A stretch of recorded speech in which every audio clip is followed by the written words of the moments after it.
Karena kita yang mempunyai kita adalah Allah, maka kita itu berserah diri kepada Allah. Karena apa? Ya kuwi mau. La haula wala quwata illa billah. Nah, sekarang yang dibahas adalah makna lillah itu bagaimana? Makna lillah itu kalau kita kaji secara lillah itu untuk menunjukkan sesuatu hal supaya kita itu tidak pernah bergantung apa yang kita lakukan. Kita tidak boleh bergantung apa yang kita lakukan. Karena apa yang kita lakukan pada hakikatnya adalah sesuatu hal yang di situ memang Allah menghendaki seperti itu atas diri kita. Jadi seakan-akan itu kita sebenarnya di dalam kehidupan ini pada hakikatnya itu secara ilmu hakikat ya, cuma mengikuti apa yang jadi takdir kita masing-masing.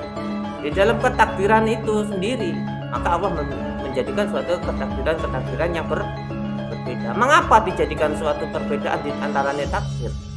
Karena setiap ciptaan Allah, setiap Allah menjadikan suatu makhluk pasti akan menempati manfaat masing-masing. Contohnya, kita dijadikan orang yang tidak mempunyai apa-apa atau orang melarat atau orang yang miskin.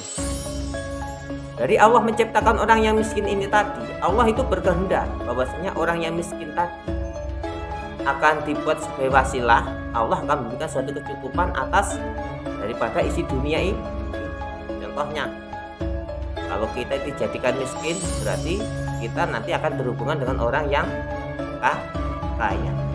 Hubungan antara uang miskin dengan orang kaya itu termasuk bagian daripada bagaimana Allah menjadikan suatu cerita di dalam dunia ini.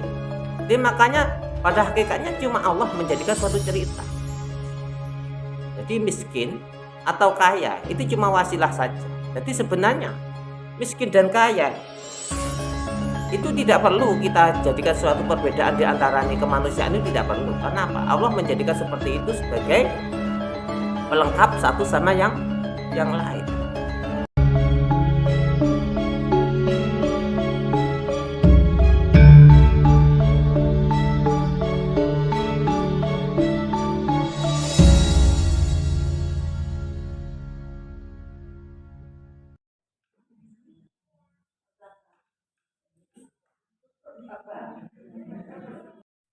Assalamualaikum warahmatullahi wabarakatuh.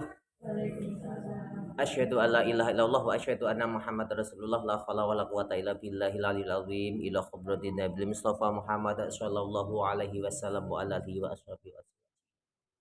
Al-Fatihah. A'udzu billahi minasyaitonir rajim. Bismillahirrahmanirrahim. Alhamdulillahirabbil alamin arrahmanir rahim maliki yaumiddin. Iyyaka na'budu wa iyyaka nasta'in. Ihdinas siratal mustaqim siratal ladzina an'amta 'alaihim ghairil maghdubi 'alaihim waladdallin. Amin.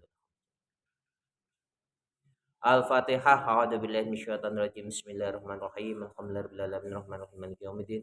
Iyyaka na'budu wa iyyaka nasta'in. Ihdinas siratal mustaqim siratal ladzina an'amta 'alaihim ghairil maghdubi hajatina wa hajatikum min ahli ilmi min anufid.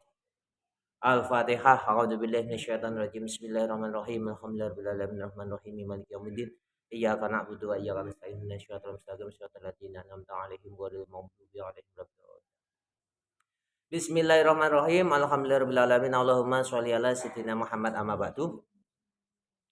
Untuk pengajian selanjutnya kita awali yang kemarin kita akan ngaji tentang bagaimana kita membedakan yang namanya a'malu dan bagaimana yang dinamakan dengan a'budu. Sedangkan kita sekarang membahas tentang yang dinamakan a'budu adalah a'malu yang di situ kita niati kanti lillahi ta'ala. Untuk selanjutnya pembahasan tentang lillahi ta'ala. Lillahi ta'ala itu seperti apa? Lillahi ta'ala secara syariat, secara umum itu pemaknaannya itu gampang. Contohnya sholli fardhu dhuhri arba'a rakaati mustaqbilal qiblati adaan lillahi ta'ala. Makna lillahi ta'ala itu krona Allah ta'ala. Nah, lillah itu bisa dimaknai kedua utawa keagungan utawa kepemilikan. Jadi makna krana iku mergo pitulungan apa mergo yang dituju. Jadi di situ karena pertolongan atau karena yang dituju. Jadi makna lillah itu maknanya sangat banyak, penafsirannya sangat banyak. Kalau pembahasan tentang syariat, makna lillah itu makna krono. Jadi fardholillahi ta'ala, krono Gusti Allah. Pendalaman daripada karena krono itu berarti kan mergo pertolongannya Allah, apa mergo ditujukan kepada Allah karena pertolongan Allah atau bertujuan untuk cuma kepada Allah. Nah, sedangkan hakikat mengajarkan kita makna malikun atau makna kepemilikan. Jadi ketika kita sudah menggunakan sifat makna krono atau makna kedua atau makna kepemilikan, maka setiap pemaknaan itu pasti pada hakikatnya satu tujuan. Contohnya kalau kita membahas tentang krono Allah, karena pertolongan Allah, karena yang dituju cuma Allah. Nah, terus yang kedua lillah, karena yang memiliki Allah. Karena kita yang mempunyai kita adalah Allah, maka kita itu berserah diri kepada Allah. Karena apa? Ya kuwi mau. La haula wala quwata illa billah. Nah, sekarang yang dibahas adalah makna lillah itu bagaimana? Makna lillah itu kalau kita kaji secara lillah itu untuk menunjukkan sesuatu hal supaya kita itu tidak pernah bergantung apa yang kita lakukan. Jadi kita tidak boleh bergantung apa yang kita lakukan. Karena apa yang kita lakukan pada hakikatnya adalah sesuatu hal yang di situ memang Allah menghendaki seperti itu atas diri kita. Jadi seakan-akan itu kita sebenarnya di dalam kehidupan ini pada hakikatnya itu secara ilmu hakikat ya cuma mengikuti apa yang jadi takdir kita masing-masing. Di dalam ketakdiran itu sendiri maka Allah menjadikan suatu ketakdiran yang berbeda. Mengapa dijadikan suatu perbedaan di antaranya takdir? Karena setiap ciptaan Allah, setiap Allah menjadikan suatu makhluk pasti akan menempati manfaat masing-masing. Contohnya, kita dijadikan orang yang tidak mempunyai apa-apa atau orang melarat atau orang yang miskin. Dari Allah menciptakan orang yang miskin ini tadi, Allah itu berkehendak bahwasanya orang yang miskin tadi akan dibuat sebagai wasilah, Allah akan memberikan suatu kecukupan atas daripada isi dunia ini. Contohnya, kalau kita dijadikan miskin, berarti kita nanti akan berhubungan dengan orang yang kaya. Nah, hubungan antara uang miskin dengan orang kaya itu termasuk bagian daripada bagaimana Allah menjadikan suatu cerita di dalam dunia ini. Jadi makanya pada hakikatnya cuma Allah menjadikan suatu cerita.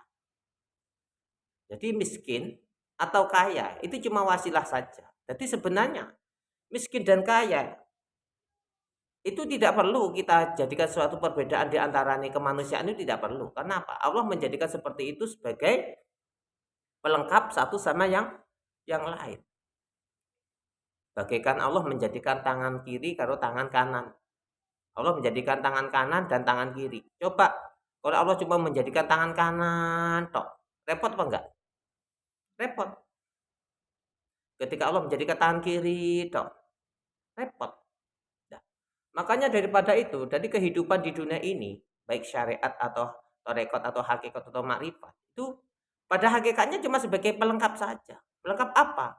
Bagaimana kita memahami tentang ilmu-ilmu Allah yang bersifat rahmatan lil alamin. Jadi ilmu Allah itu sifatnya rahmat lil alamin.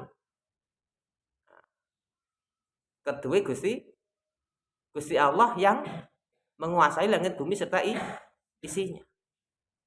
Jadi makanya Jadi ketika kita itu masih membedakan satu sama yang lain di antara takdir satu sama yang lain, perbedaan itu masih kita pertajam. Berarti kita tidak tahu pada hakikatnya daripada Allah menjadikan suatu makhluk itu tujuannya apa.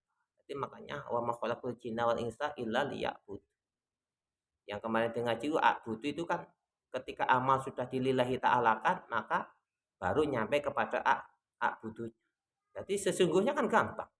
Kita dijadikan miskin, dari miskin ini tadi kita lillahi ta'ala, maka sudah termasuk bagian dari a'budu.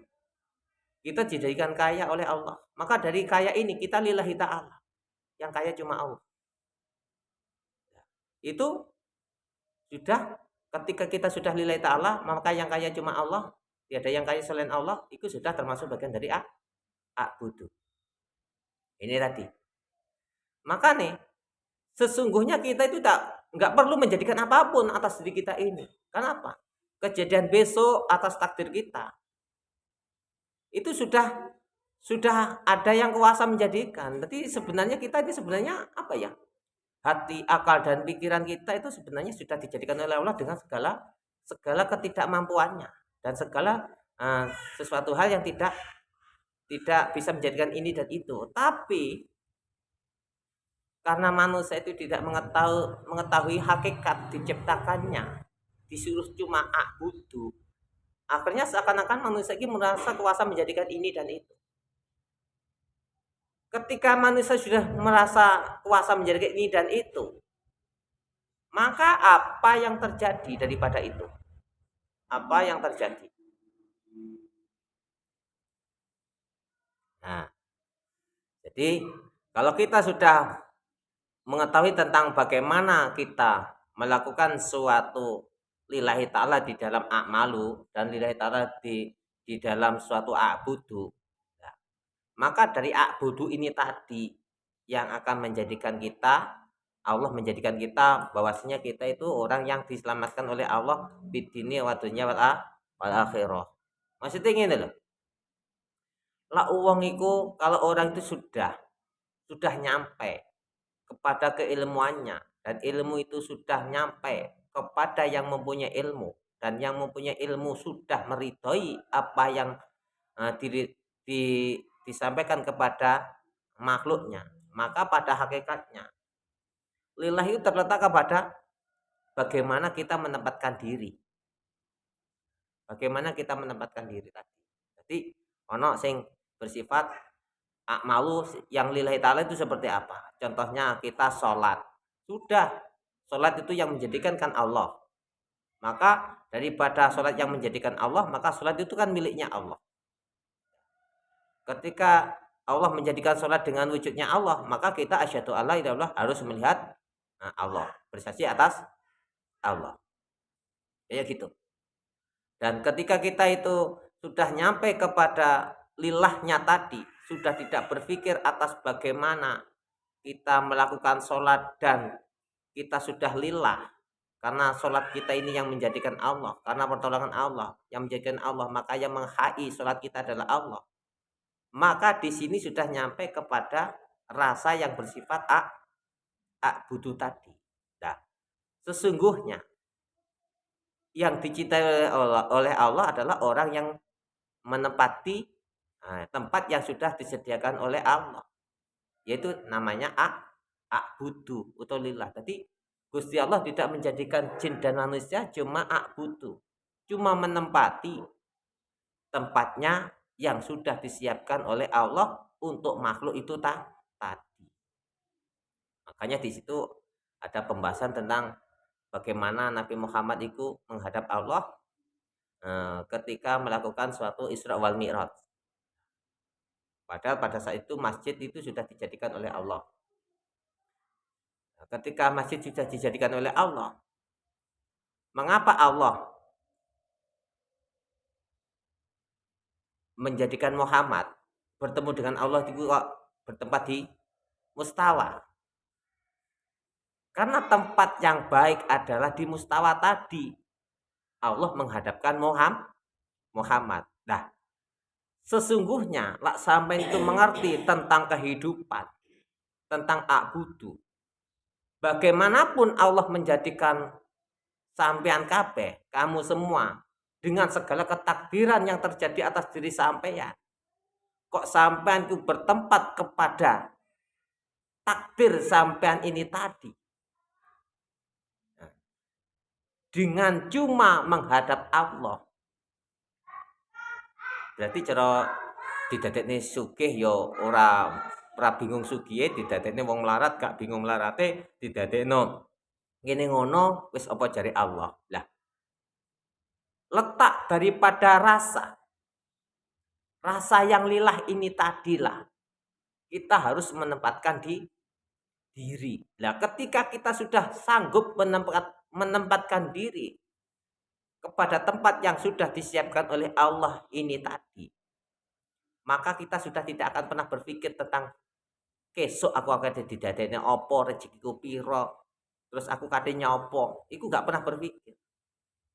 Karena hati, akal, dan pikiran sudah disujudkan kepada Allah, sudah menghadap Allah.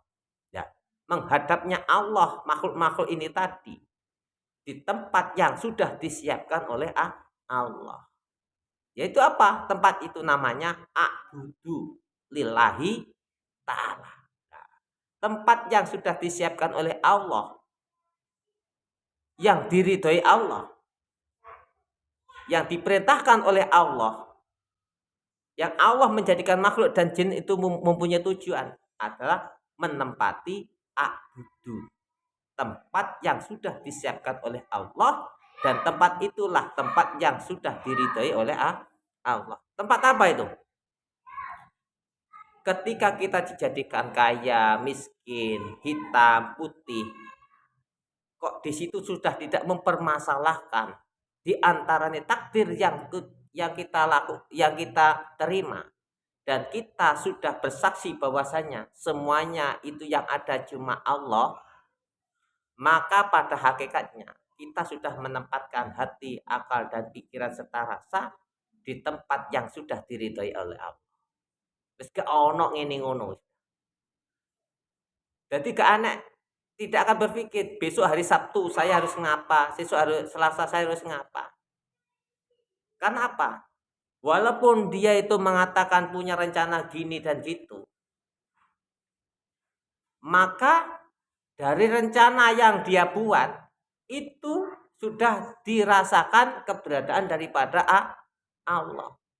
Jadi yang kuasa merasa otomatis yang merasakan. Dan yang dirasakan pasti bersifat ada. Karena ketika dirasakan, yang dirasakan membuktikan keberadaan daripada yang dirasakan. Ya, pada hakikatnya yang merasakan dan yang dirasakan sesungguhnya itu kan Allah. Ketika kita sudah mengetahui bahwasanya yang ada cuma Allah, maka yang kaya, yang miskin, yang ganteng, yang cantik, yang putih, yang hitam, dengan berbagai macam sikon ketakdiran, seluruh takdir yang diciptakan oleh Allah pada hakikatnya sudah ditempatkan kepada a'budu, atau tempat yang sudah disediakan oleh Allah. Tinggal kita syukur saja. Nah, tinggal kita bersyukur saja dan mengikuti alur daripada cerita yang kita lalui. Wis umpama saiki ngaji, sesuk kadenya apa wis apa jare sesuk. Cuma kayak gitu. Umpama besok hari gini gitu, udah boleh punya rencana, tapi rencana itu harus lillah. Ketika yang mempunyai rencana adalah Allah, itu pasti akan terjadi. Pasti akan terjadi. Tapi ketika rasa rencana dan merencanakan itu masih dirasakan dengan keberadaan daripada makhluk, bisa terjadi, bisa tidak. Karena apa? Ada rasa makhluk masih kuasa menjadikan ini dan itu. Jadi belum menempati a'budu yang hakiki. Itu tadi. Ketika makhluk belum menempati ke tempat a'budu yang hakiki, maka apa yang dia rencanakan pasti akan menyekutukan Allah dengan segala kekuasaan. Pasti. Contohnya kita besok mau mengadakan suatu acara. Mulai sekarang sudah ada rencana. Nah, dari rencana yang kita rencanakan, kita kembalikan kepada Allah. Ketika Allah merencanakan tanggal ini ada terjadi seperti itu, terjadi acara perayaan, mauludan atau apa. Kalau Allah yang merencanakan, itu pasti terjadi. Dan Allah tidak pernah akan repot untuk mencukupi suatu acara. Nah, itu kalau kita umpamakan sebagai acara bersama.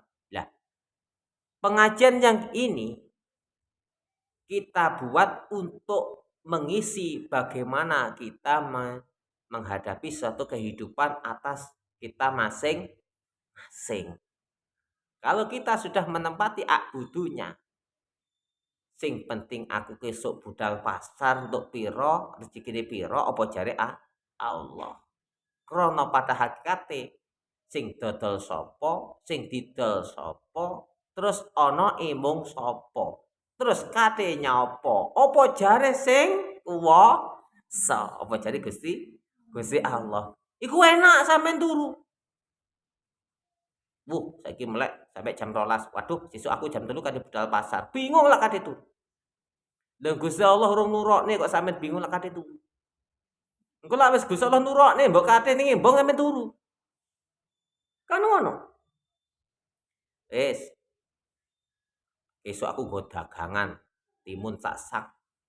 Iki payu sak-sak badiku 50.000. Lah, dina sesuk urung didadekne karo Gusti Allah rencanane badine ditung saiki. Ya ngene iki sing garai sesuk kecewa. Lah piye? Pasar dol nek pasar, pasare kobongan ra sida-dodolan. Akhirnya apa? Timune utuh, akhirnya kecewa. Nah, lelak sampean pengen tenang dalam kehidupannya sampean. Boleh sampean berencana, tapi daripada rencananya sampean serahkan kepada Allah. Iki rencananya Allah. Ketika Allah sudah merencanakan, maka idza arada syai'an ayyakulahu kun dadi fayakun moko den dadekake bakal terjadi. Maka ini bedanya di situ. Kalau sudah orang sudah menempati a'budunya, ketika dia mempunyai suatu rencana, maka yang punya adalah Allah. Itu rahasianya. Bedanya kayak gitu. Jadi gak usah bingung. Aku kate nguliah nih anak sekolah. Kuliah sih kurang setahun, arek SMK. Bingung. So untuk biaya tekon ngene ngono. Tahune urung didadekno, biayane ditung tekan saiki. Akhirnya kate turu gak iso turu. Kenapa? Anakku iso kuliah apa gak? Kok gak dipikir. Palak panjen takdire arek kuwi kuliah. Tetap pada akhirnya mesti kuliah. Kenapa? Awak dhewe iki lak trimo nderek kersane Gusti Allah kan. Nah, carane pedalangan ya nderek kersane dalang wis. Dalang kersane mlaku ngalor ngidul. Wong arah ki lho mek trimo ngiwa karo nengen kok. Ya toh? Kowe sampean mlaku ngetan. Kamu menghadap ke timur. Paling adanya kanan dengan kiri, depan dan belakangan. Umpama sampean sudah berjalan ke depan. Mosok kate depan kan enggak. Paling kalau belok kiri, kanan. Kan ngono. Pasti adanya kiri dan kanan. Mek ngono kuwi. Jadi kehidupan manusia pada hakikatnya cuma ke kiri dan ke kanan. Percaya gak percaya, ke kiri ya diwasi dalangi, ya Pak. Ke kanan ya diwasi dalangi. Ya karena apa? Nah, sing menggokne kanan karo kiri lha sing wasi to. Siapa yang melihat? Allah. Awak dhewe kate ngadeg jejeg sing mirsani Allah. Kate gejunggel sing mirsani ya Allah. Kate tangi sing mirsani ya Allah. Lah, dadi ngaten lho. Dadi makna lillah iku terletak kepada a'budu. Jadi amal yang sudah nyampe kepada a'budunya, orang itu sudah tidak berpikir apapun. Yang penting yang ada cuma Allah. Yang penting saya bertujuan cuma kepada Allah. Hati, akal, dan pikiran fokus kepada Allah. Nah, tentang apa yang kita lakukan keseharian, apa jare? Allah. Tentang yang terjadi pada diri kita, apa jare? Allah. Karena apa? Itu tadi, wis. Akhirnya apa yang terjadi? Ya itu tadi. Wong sing koyok ngene iki wis cara pikirane mungkin cara megawe rapat padang mriki. Yo gak padengi krana takdire Allah, tapi padengi krana takdire Allah. Loh, takdir apik karo elek sampean seneng sing ndi? Sing apik to? Yo mila padeng. Aja mila gak padeng, mila sing padeng. Padeng karo gak padeng apik ndi? Apik sing padeng, yo mila sing padeng. Wong sampean lak ana kon milih bojo yo milih sing padeng kok. Dadi ngene. Dadi mekor kanan karo kiri. Lah sampean butuhe ning kanan ya aja menggok ngiri. Lah sampean butuhe sing apik ya pilih yang baik-baik. Ya ketika sampean sudah memilih yang terbaik atas kehendak Allah, maka pilihlah kehendak Allah yang baik, baik. Itu namanya kita mengetahui tentang tempat. Contohnya, kalau kita sudah nyampe kepada abudunya, daripada a'budu ini tadi kita sudah berpikir bahwasanya takdir itu ada yang baik, ada yang tidak baik. Tapi baik dan tidak baik semuanya yang menjadikan adalah Allah. Ketika sampai menyukai yang baik-baik, maka pilihlah jalan yang terbaik. Jalan yang terbaik itu jalan yang bagaimana?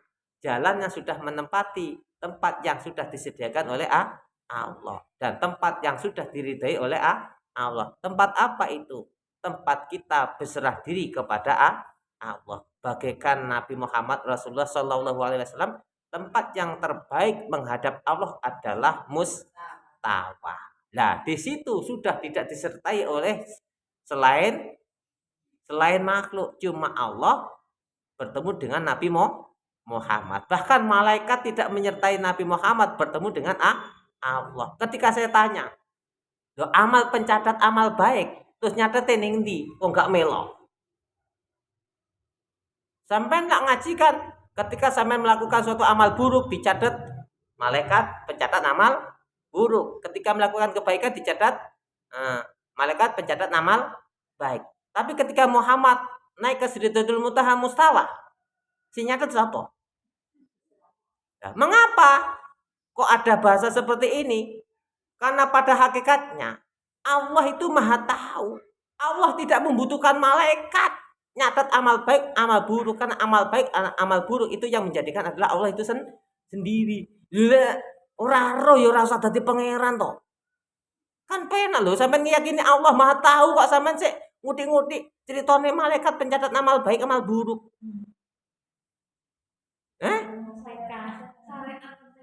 Makanya orang yang sudah menempati tempat yang sudah disediakan oleh Allah dan yang diridhoi oleh Allah sudah tidak berpikir tentang surga, neraka, ganjaran, pahala, malaikat ataupun apapun.